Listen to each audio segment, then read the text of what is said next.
যারা আহলে হাদিস এরা তো সব নিয়েই গেছে, সব হক সুন্নাহ এদের কাছে, কারো মুখের কোনো কথা এদের কাছে কোনো দাম নাই।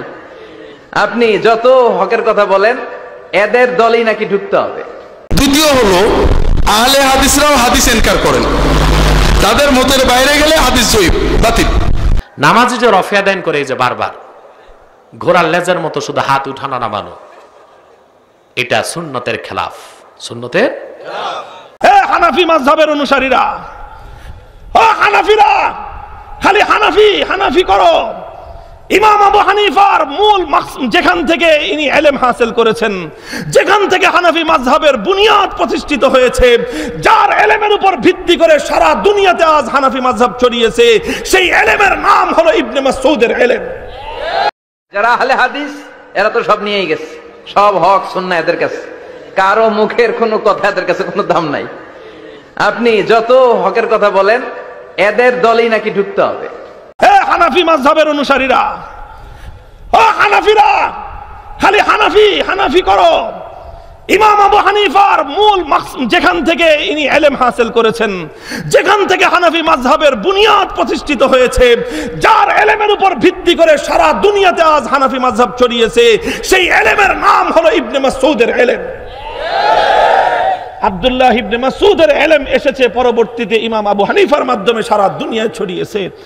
সেই আব্দুল্লাহ ইবনে মাসউদ রাদিয়াল্লাহু তাআলা আনহু, যার সম্পর্কে খলিফা ওমর ফারুক রাদিয়াল্লাহু আনহু বলেছেন, যখন কুফা নগরে ওনাকে পাঠান, তখন বলেন যে এই মদিনা রাষ্ট্র পরিচালনা করবার জন্য, মুসলিম সাম্রাজ্য খেলাফত চালানোর জন্য আমি খলিফা ওমর প্রতি মুহূর্তে ইবনে মাসউদের দিকে মুখাপেক্ষী হই। আমি ওমর প্রতি মুহূর্তে ইবনে মাসউদের প্রতি মুখাপেক্ষী।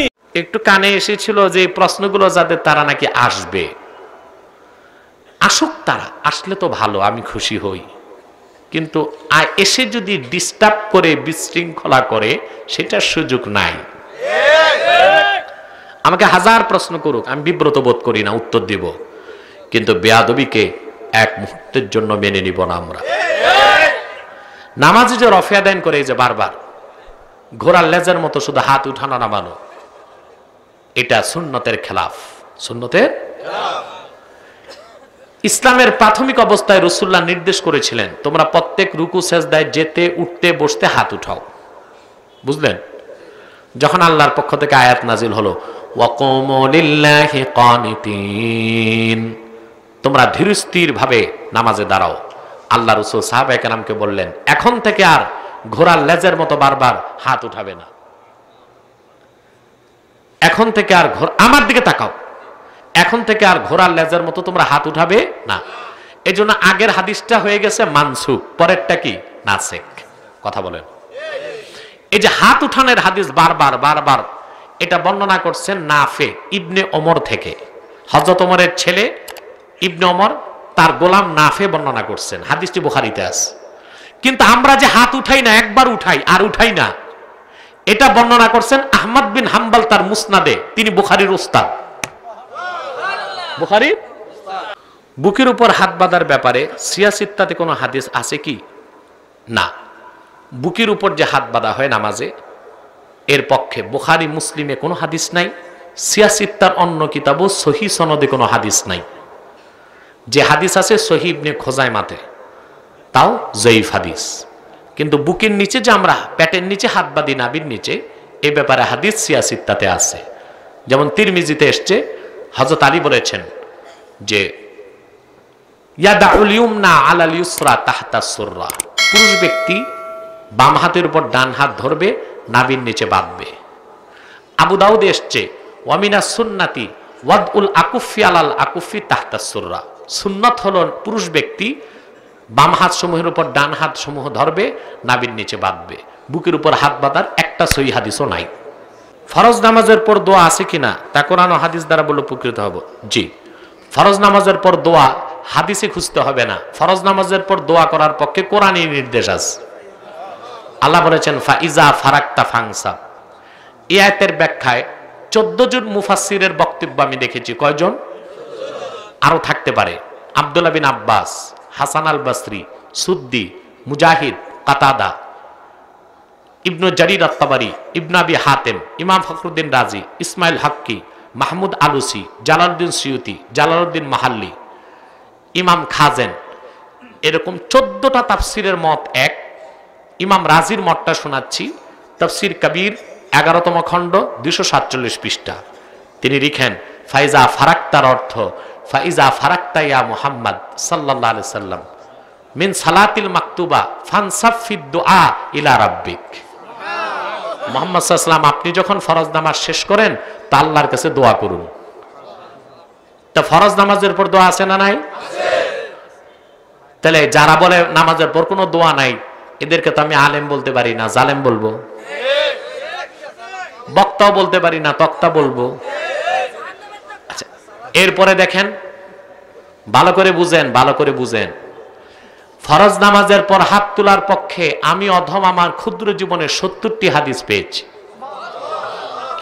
বুখারীতে এসেছে, মা আয়েশা বলেন, প্রত্যেক ফরজ নামাজের পর আমি শুনতাম রাসূলুল্লাহ পড়তেন, আল্লাহুম্মা আনতাস সালাম ওয়া মিনকাস সালাম তাবারাকতা রাব্বানা ওয়া তাআলাইতা ইয়া যাল জালালি ওয়াল ইকরাম।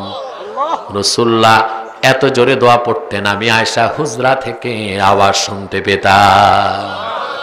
তাহলে ফরজ নামাজের পর দোয়া করাও সুন্নাত, জোরে জোরে দোয়া করাও সুন্নাত। মুসলিমের হাদিস, হযরত সাওবান রওয়ায়াত করেছেন, প্রত্যেক আসরের পর দেখতাম রাসূলুল্লাহ সাহাবীগণের দিকে ফিরতেন, তারপর লম্বা দোয়া পড়তেন। লা ইলাহা ইল্লাল্লাহু ওয়াহদাহু লা শারীকা লাহু লাহুল মুলকু ওয়া লাহুল হামদ ইউহয়ী ওয়া ইউমীত ওয়া হুয়া আলা কুল্লি শাইইন কাদির। আল্লাহুম্মা লা মানি'a লিমা আ'তাইতা ওয়া লা মু'তিয়া লিমা মানা'তা ওয়া লা ইয়ানফা'ু যাল জাদ্দি মিনকাল জাদ। রাসূলুল্লাহ প্রত্যেক আসরের ফরজের পর এত লম্বা দোয়া পড়তেন। তিরমিজির হাদিস, রাসূলুল্লাহকে জিজ্ঞেস করা হয়েছে, আইয়ুদ দুআই আসমা, হে আল্লাহর রাসূল, কখন দোয়া জলদি কবুল হয়? রাসূলুল্লাহ বলেছেন, জাওফাল লাইলিল আখির ওয়া দুবুরাস সালাওয়াতিল মাকতুবাত। প্রত্যেক গভীর রাতের শেষে আর ফরজ নামাজের পর যে দোয়া হয়, সঙ্গে সঙ্গে আল্লাহ পাক তা কবুল করে নেন। তো ফরজ নামাজের পর দোয়া আছে না নাই? আর দলিল লাগবে? কোরআন থেকে বলছি, বুখারী, মুসলিম, তিরমিজি থেকে বলছি, এরকম 70টা হাদিস পাইছি। এখন কথা, হুজুর দোয়া তো বুঝলাম, তা হাত উঠান কেন? আচ্ছা ভাই, দোয়ায় হাত কার কাছে তুলি? আল্লাহর কাছে হাত পাতবো কি পাতবো না, এটা যে ফতুয়া খুঁজে, ওইটার ভিতরে যে মুনাফিকের ফরমালিন ঢুকছে, আমার তো সন্দেহ নেই। আপনাদের সন্দেহ আছে? যদি দোয়া থাকে তা হাতও তুলতে হবে, কারণ দোয়ার আদব হচ্ছে হাত তোলা। রাসূলুল্লাহর হাদিস, হাদিসটি আবু দাউদে এসেছে, নাসাইতে আসছে, মেশকাত 2য় খণ্ড কিতাবুদ দাওয়াতে আছে। রাসূলুল্লাহ বলেছেন, ইদা সাআলতুমুল্লাহ ফাসআলুহু বিবুতুনিয়া কুফিকুম, যখনই তোমরা আল্লাহর কাছে কিছু চাও, দোয়া করো 2 হাতের তালু পেতে চাও। যেহেতু দোয়া করলে হাত পাতা সুন্নত, সেজন্য নামাজের পর দোয়াও আছে, হাত তোলাও আছে।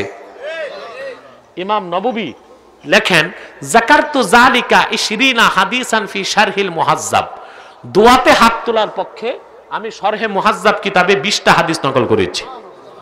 সুবহানাল্লাহ বলেন। এখন একটা প্রশ্ন করতে পারেন, দোয়া করলে যদি হাত তুলতে হয় তো বিপদ আছে। কি বিপদ?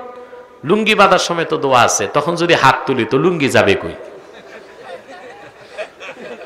বিবির কাছে গেল তো দোয়া আছে, জানেন এটা? হ্যাঁ, তোমাদের হুশ জ্ঞান তো ঠিক থাকে না।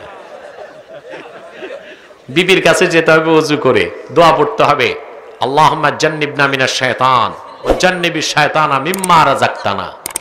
এই দোয়া পড়বেন, তাহলে শয়তান আপনার স্ত্রীর সাথে আপনি যেই কাজ করেন ওই কাজ করতে পারবে না, নতুবা আপনিও যা করবেন শয়তানও তাই করবে। তো বলবেন, দোয়া করলে যদি হাত তুলতে হয় তো তখন দোয়ায় হাত তুলবো কেমনে? খাওয়ার পরও তো দোয়া আছে, হাত তুলে যদি মুখে লাগাই তো তো ডাইলে চাইলে খিচুড়ি। প্রশ্ন আসে না? জবাব কি?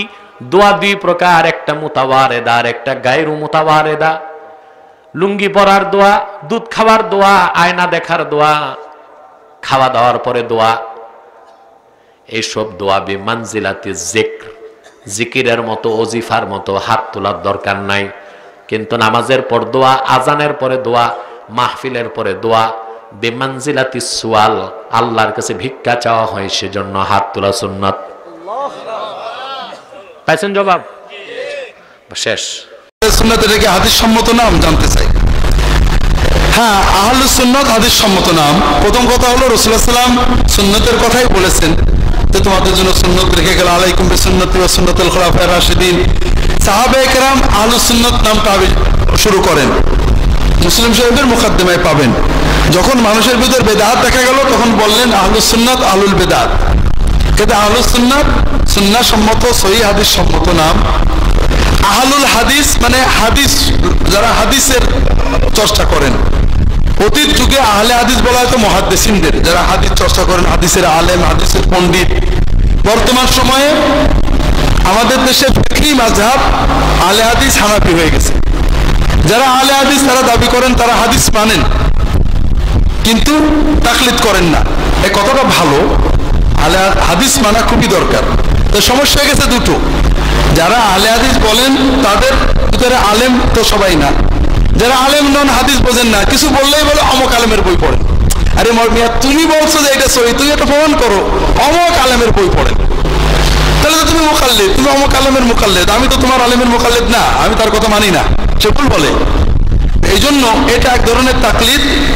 দ্বিতীয় হলো আহলে হাদিসরাও হাদিস ইনকার করেন, তাদের মতের বাইরে গেলে হাদিস জয়ীফ বাতিল।